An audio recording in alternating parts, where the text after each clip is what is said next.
So welcome to the Herland Report, Mr. Joaquin Flores. You are a journalist and editor and a graduate in political science from California State University in LA. You live in Belgrade and in Eastern Europe and have run quite an extensive and acclaimed journalist point of view out of that city and Serbia.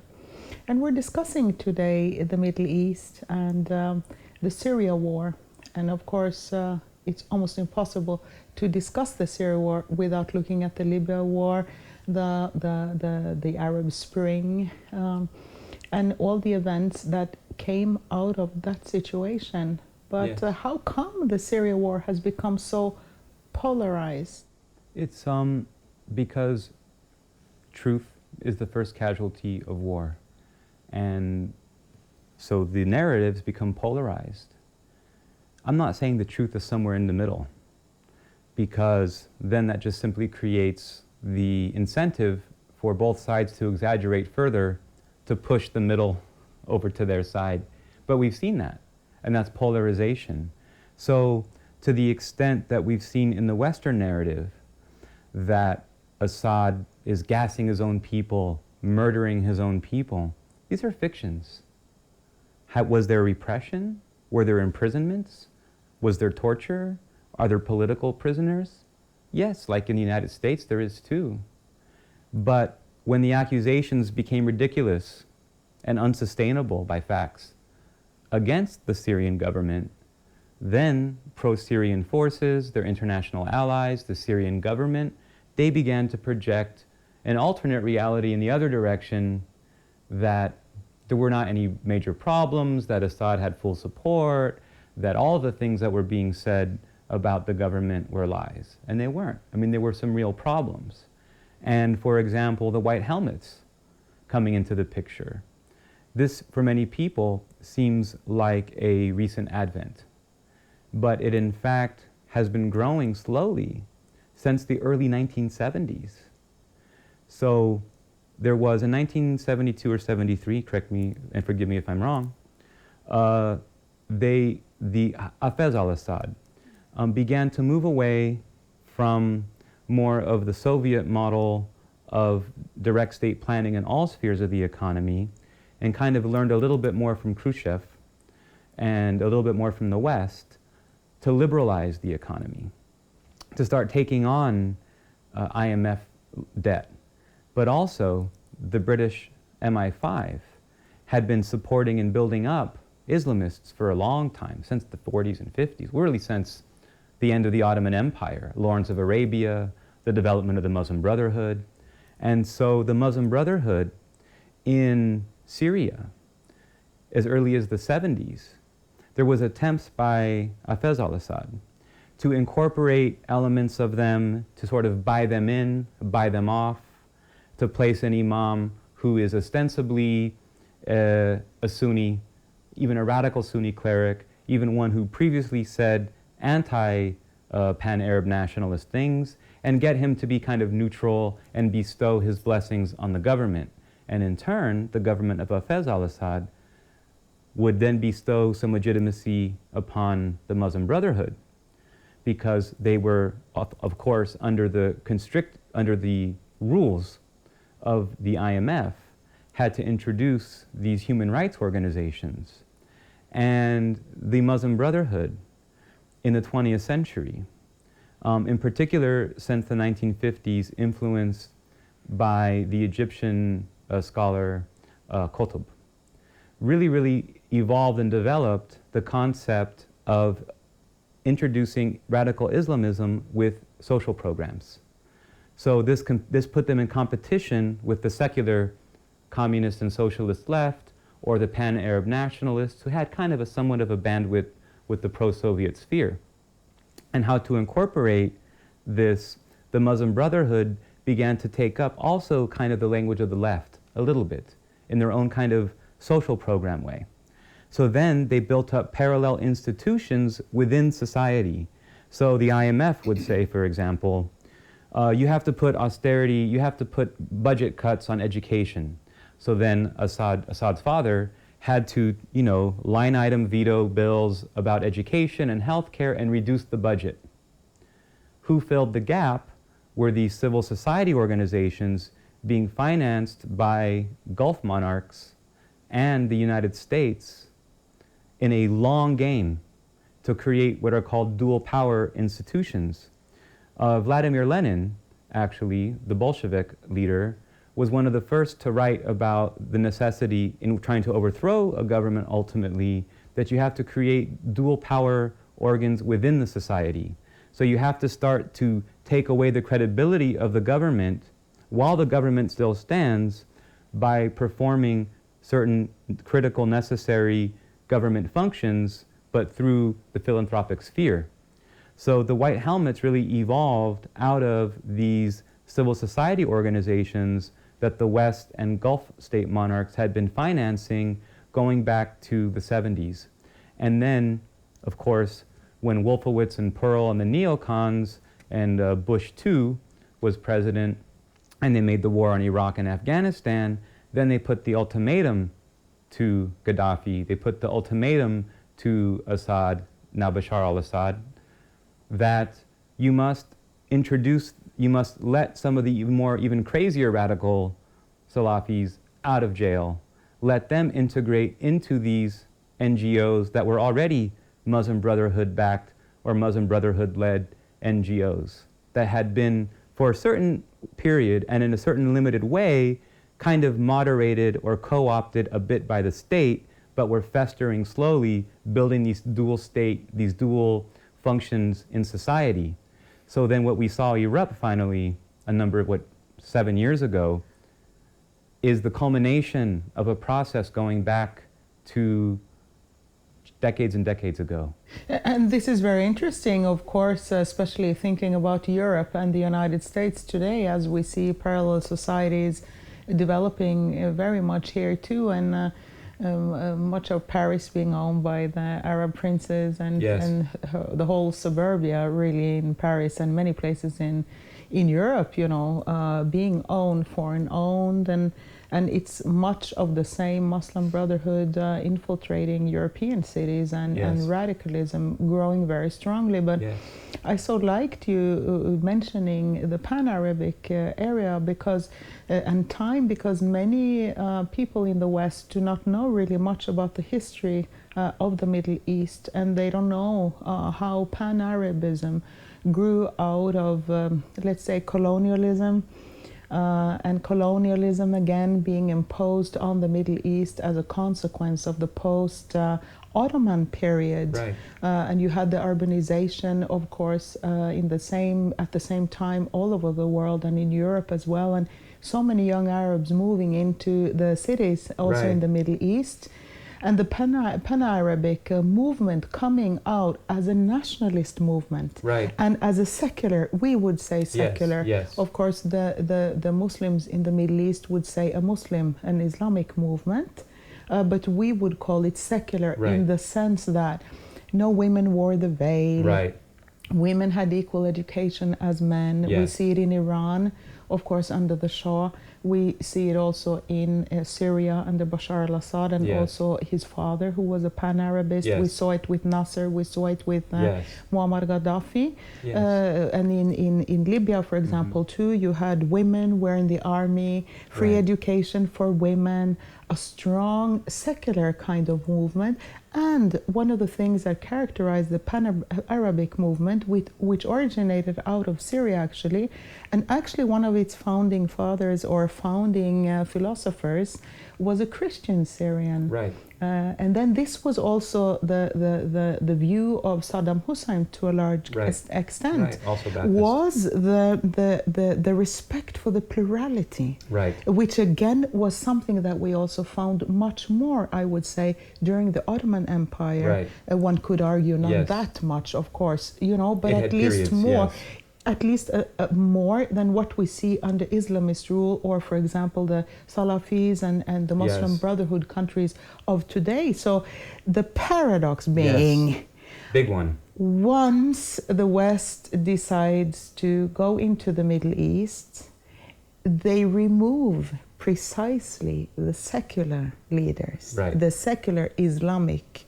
Right. leaders, and those who were the protectors of the minorities Right. in those different countries, and those that really wanted kind of like a secular Islamic rule. Right. And they end up putting in power Yes. the Al-Qaeda groups and Right. the Salafis and the Muslim Brotherhood, and thus was the end of the Arab Spring. And that is the process of balkanization. And they balkanize, they were able to take it apart. Now we've seen the tide turn, and I think that this tide is turning in another direction now. I view the critical year as 2013, and I think that the sort of NATO Atlanticist, modern Western hegemonic concept of globalization really began to see, we could really see concretely that it was not going to win after 2013, when there was a fake chemical weapons attack. It was exposed by the clergy, by the citizens. Even Western journalists had to admit that something didn't happen, that they had said, they had to backtrack, their own words. Yeah. And what happened? Well, in England, they weren't able to get the approval from Parliament to attack Syria. That was the end of it. And then there was threats. I guess David Cameron was prime minister at the time, and they were threatening him, oh, well, if you don't go forward with this, we're going to expose your youthful occult-like activities, all these sort of bizarre rituals that some elements of the elites kind of have to get what they call in Russia kompromat, compromising material, so that they can use it against them later should they get out of line. And Cameron doesn't follow orders, or he isn't able to mobilize the support in England to bomb Syria. And suddenly we see this bizarre, I don't know if it's true or not, but something with a pig, something with, I mean, it was very bizarre. You know, listeners and readers will understand what I'm talking about, for sure. And when we look at how pan-Arabism as a project, some things you touched on are very interesting, because there's so many contradictions. And it's like an onion, you can peel back layer after layer. Within the Ottoman period, there were periods that were more autocratic, periods that were more liberal or progressive. There were different rulers. It was 500-year, 800-year empire. So, I mean, of course, there was different phases. It wasn't this one way to look at it, you know. And so then the English in particular and the French, in their development of colonial rule in the Middle East, they began to pick winners and to create ethnic tensions that, now the Ottomans had played upon to a certain extent, but they couldn't have failed states. And I think that that's the critical difference. The left in the West, the first world radical left, in the 20th century, the United States would stage coups just to replace the government, and then to have a government that gave them more access to the resources, natural resources, cheap labor, et cetera, austerity, et cetera. But we live in a different time. They're really now trying to create failed states. And so the left has completely missed the boat. They've completely lost the script. They're like unable to articulate how it is that they're trying to create failed states now. The goal in Ukraine wasn't to put Poroshenko. Poroshenko is the compromise candidate that both EU and Russia and United States had to agree on. But what the United States really wanted to see was these Pravi sector, Azov battalion and Pravi sector type militias increase the ethnic cleansing, increase the insanity, increase the destabilization, to create like a vortex, a black hole of destabilization that would force Russia to come in militarily in full force and openly, instead of through the Voentorg process, which is like the American process, private military contractors, the Russian version of George Soros, right, who is Konstantin Malofeev, and how they sort of, the Russians mirrored the American method of putting that firewall in between government and private actors, so that now legally, and it's true, Officially, the Russian government is not supporting the rebels in the Donbass. The Russian government is not financing them. The Russian government does not send them weapons.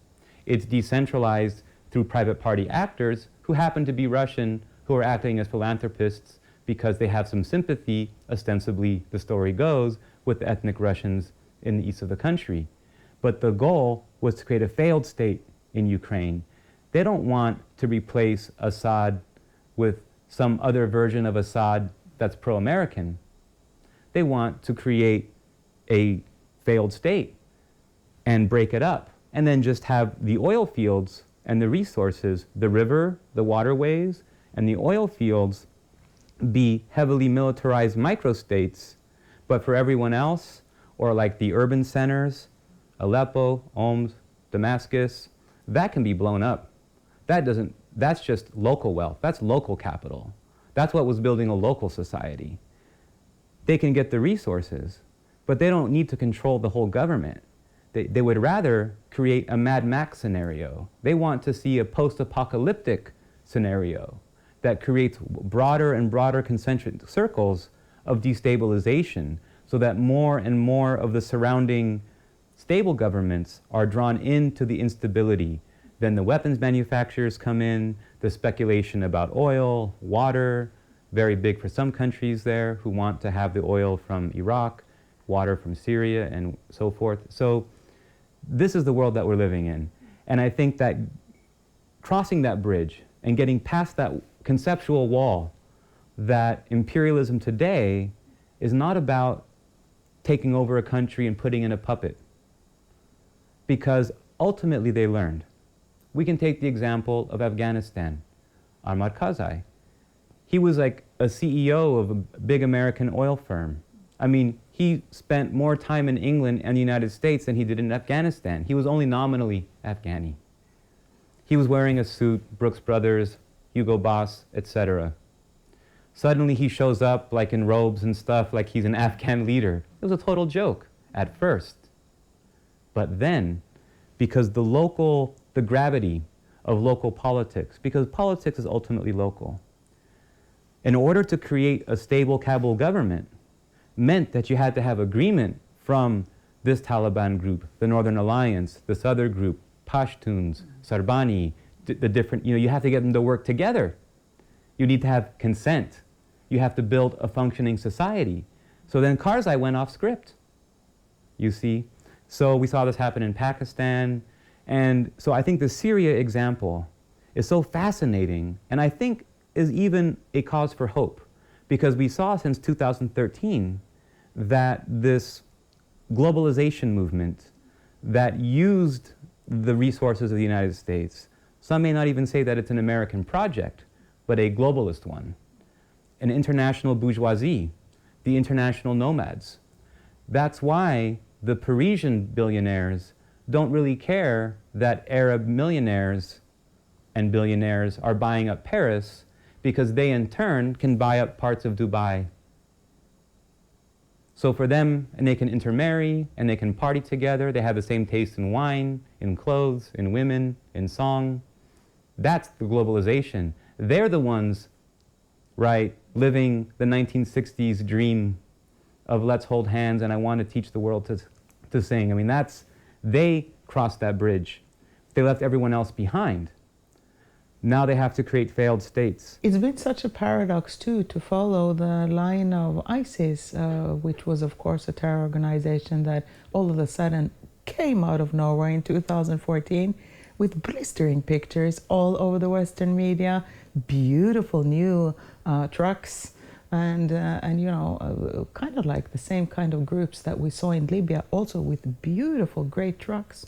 And that was just such a paradox, because we know that the U.S. had tried to take Assad from the south, and all of a sudden there's this army coming from the north.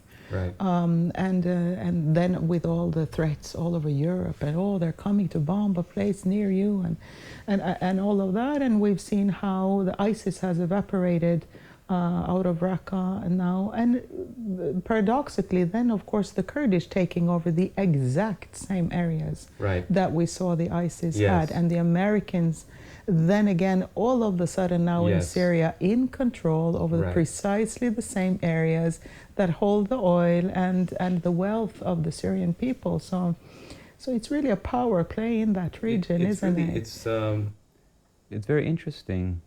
I spoke with a journalist who had returned from Syria, and the gentleman was telling me that it is questionable to what extent the Kurds and ISIS were really in live fire battles with each other. Instead, it looked like organized retreats and then organized occupations. So it was the United States on both ends, along with Gulf state monarchs and a few other countries in the Levant, and ISIS would come in, and then the Kurds suddenly would beat them back. Now, the Kurds had less training, less armaments, less support than the Syrian army, yet they were able to push back ISIS with minimal losses. So it really looked more like change of the guard, not that these two sides were really fighting each other. Now, I don't doubt that there were some real battles. However, the overall picture looks more like a change of the guard and not two sides that were fighting. And so it's very interesting to me to see how when they developed this plan to divide Syria up and to create a failed state, that the imagery and the cinematography and the advertising for ISIS, the technical side alone is an interesting subject. Very much so. Clearly, only the technology is held by the Qataris and was done through Al Jazeera. Al Jazeera produced the ISIS propaganda. Let's just put that out in the open. That's who did it. But the messaging and what they were saying, the message of when they would have one of these soldiers speaking about why they joined, they began to produce a very left-wing approach that was both anarchist and anti-racism. So you would have a jihadi from Africa who's black, a jihadi from the south of Russia or the Caucasus who's Dagestani or etc. And so you see a white guy, a black guy, a Chinese Uyghur, right? It's almost like the internationalists of the old communists, right? And there they all are together, and they're saying, we're against states, because of course Salafists are against governments and states. This makes them different. These Wahhabists, this makes them different, of course, from the Muslim Brotherhood, but this idea of they call it an Islamic state, but what they're really talking about is a stateless state. So you have an ummah, not a caliphate, with a caliph who's like a ruler. And because a ruler then is venerated and worshipped as a man, which is apostasy in their variant of Islam. So they took many of these things. They were consulted by British intelligence assets who've been studying Islam and anarchism, like the pedophile Hakim Bey. He's an anarchist. And they were able to fuse this messaging and put it through students and intellectuals in the West to write the script using the cinematographers and the expertise from Al Jazeera, who are also Western educated, and create a message that made it seem like this is Che Guevara. It really is completely amazing. And it's amazing too when you hear the stories from within the Middle East. I've worked for many years on these topics and have connections in a number of these countries. Because when you speak to Egyptians, for example, they clearly say that these ISIS fighters don't speak proper Arabic. When you go to Libya, of course, there were the Libyan Islamic Fighting Group and the groups, the Al-Qaeda groups from back in the day in Libya as well, but these are foreign fighters. In Syria, and the same in Syria as well. Yeah. So it's remarkable how many European youngsters, Muslim youngsters, that have been drawn into this so-called extremist web. And it's also remarkable how many imams that suddenly came out of nowhere, Yes. that traveled all the way to Europe Right. to recruit these, one may say, mercenaries. Because, of course, we know what's been happening in the United States at the privatization of the American army and the entry of Blackwater and Eric Prince. And, you know, this is a big problem now. We see it in Africa, how they go to Africa and take the child soldiers that end up in the Yemeni war and everything. So it's like a mercenary kind of playground Syria has become, and a geopolitical struggle of dimensions. It is. There's a class system inside of ISIS, and who you are seeing fighting, some are mercenaries, others are just desperate.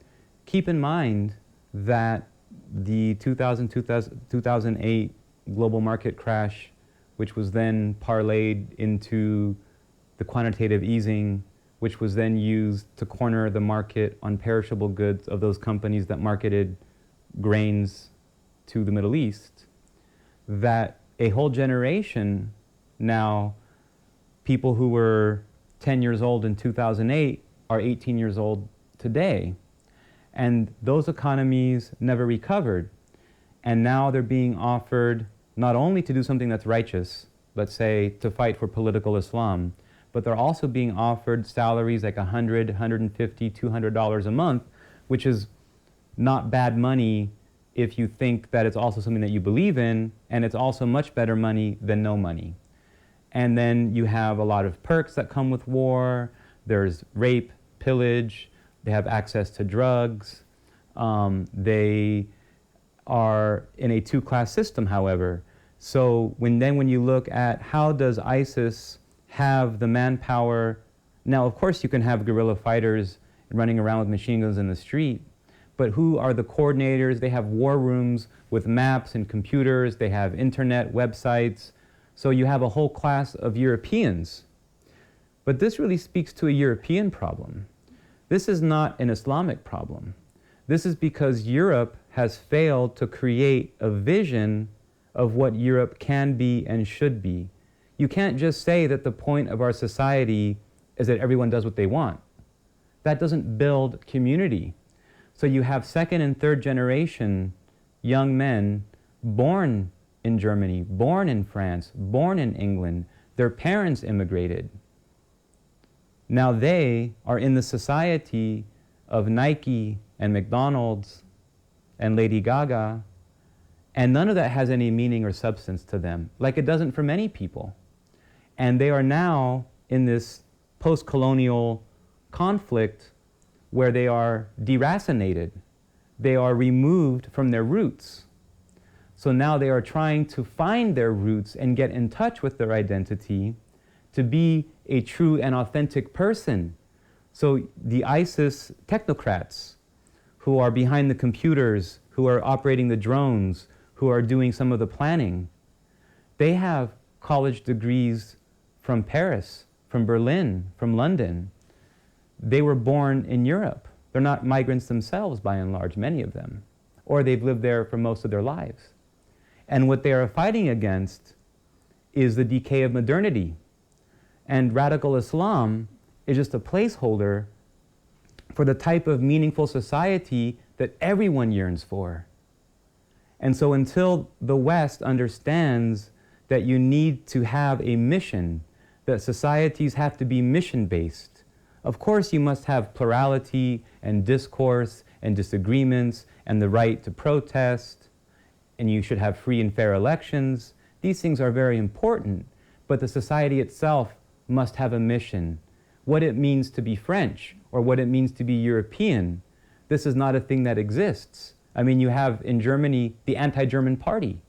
You have generally in the West that it is a sign that you are educated if you are against modernity in the way that they believe they have a view of a 1930s conception of modernity, and they don't understand that their hippie rebellion has become the dominant paradigm of the West.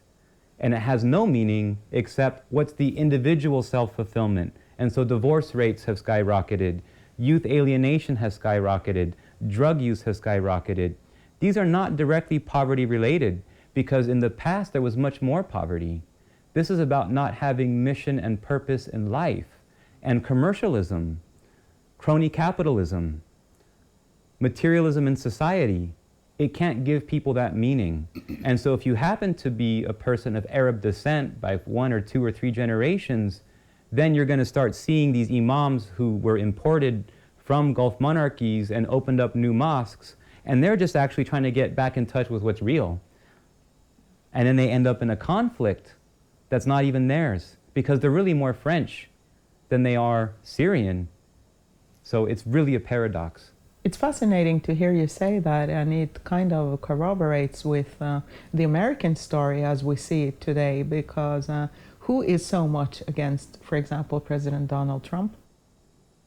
A man who's, the result of maybe that's how the American voters voted in order to try to get away from some of the elitism that has been annoying them. And when you look at the Midwest, for example, and no manufacturing, in the Detroit area, jobs in the United States, and you see the immense tax havens in which all these great, great firms, tech firms, and Facebook, Google, George Soros, and all have their money, and they don't, all that tax money doesn't come into the United States, and Trump asking for changes pertaining to that in an attempt to grow the national growth. Right. And give people, get the jobs back in the United States. One would assume that everybody were very happy about that. Right. That you see the media, we know, of course, over 90% of the American media is owned by only 6 corporations now. Yes. And back in the 80s, that used to be like 60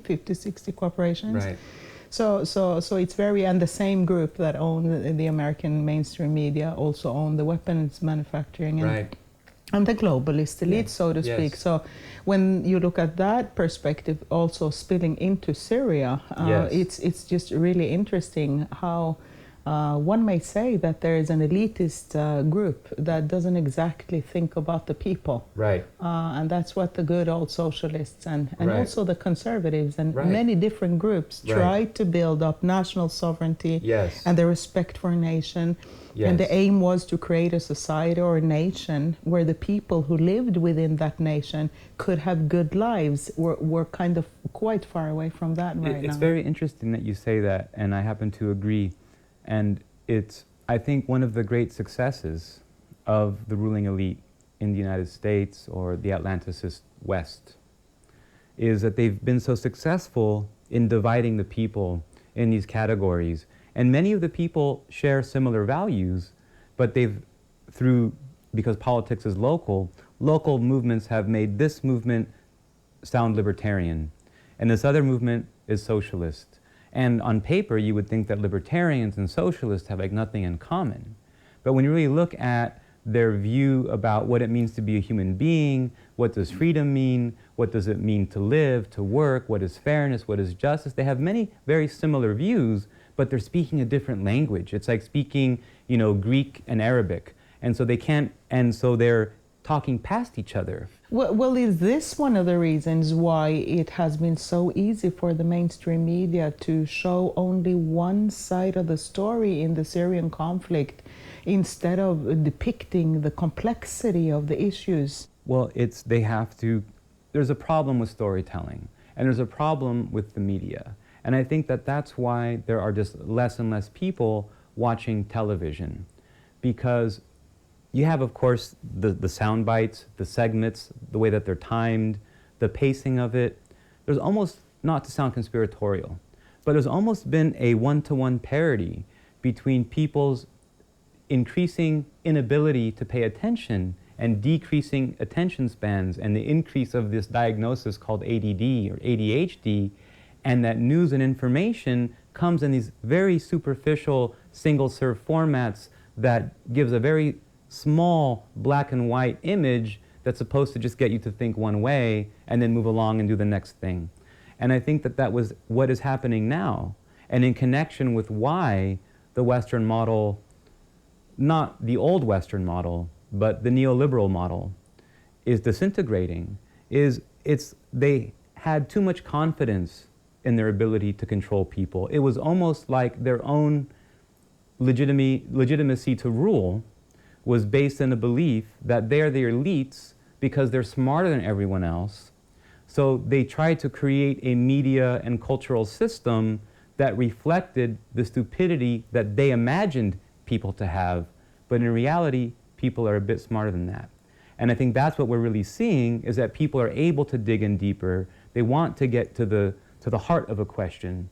So when we look at the political repression or the media censorship in the United States, it's like we're living in an upside down world, that a real estate multimillionaire, maybe sociopath, right, is saying we have a problem of media censorship in the United States, that it had to be this character.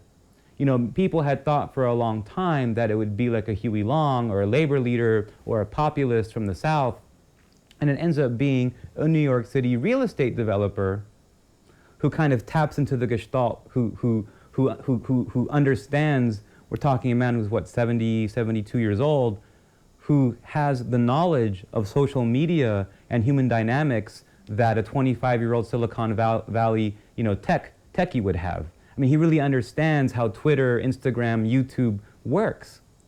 I mean, this is an amazing feat. And there's this whole diatribe that he's an idiot. I mean, he's clearly beyond competent. And one can inherit 46 million or 146 million or whatever. And what 99% of those people do is they buy property in the French Riviera and they spend their life snorting coke with prostitutes and blah, blah, blah, and voila. And he is just someone who has such high energy and has decided to do more and more and more. Now, in the very questionable field of clinical psychology, they call that a narcissist or a sociopath. But it actually is just the model of highly successful people. And what's very interesting about the Donald Trump phenomenon is that he was able to speak to whole layers of society that the left had abandoned, because the left moved away from the socioeconomic issues that made the left the popular labor movement that it used to be, and turned it into a virtue signaling, status signaling, elitist ideology of urban, college-educated intellectuals and the new bureaucracy. And so this is the bridge, this is the gulf that Trump was able to traverse, and to be able to connect to all these people.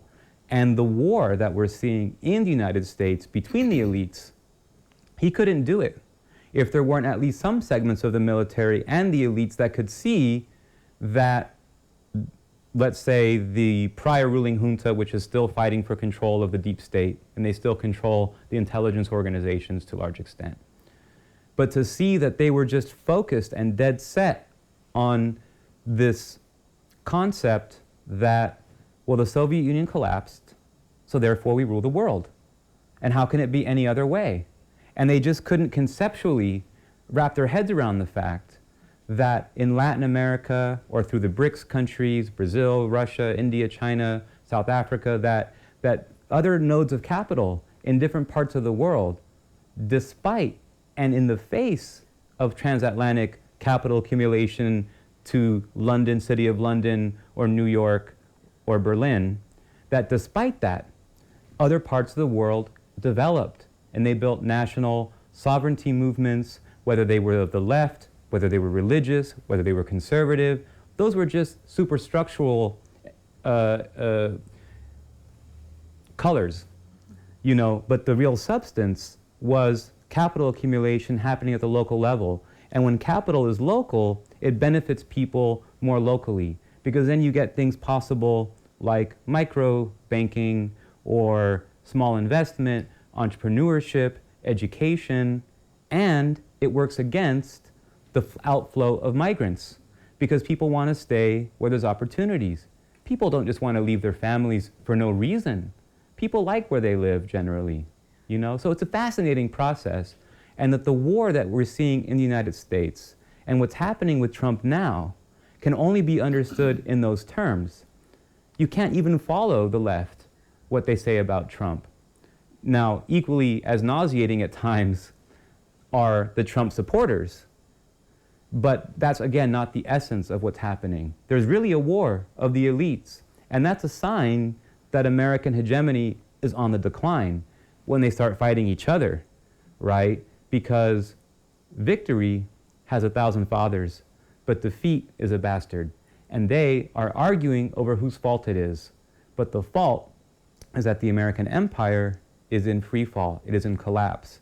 And all of this craziness we're seeing with the attempt to create failed states and deploy otpor and deploy the color revolutions and the cult of political correctness and the authoritarianism calling itself liberalism in the United States is not a sign of power. It's a sign of dissent. And on that note, I would like to thank you so much, Mr. Joaquin Flores, for discussing the matters of the Middle East, geopolitics, Syria, ISIS, and the foreign fighters and mercenaries, and the human side to all of this. Thank you very much for joining us here at the Herland Report. Thank you for having me.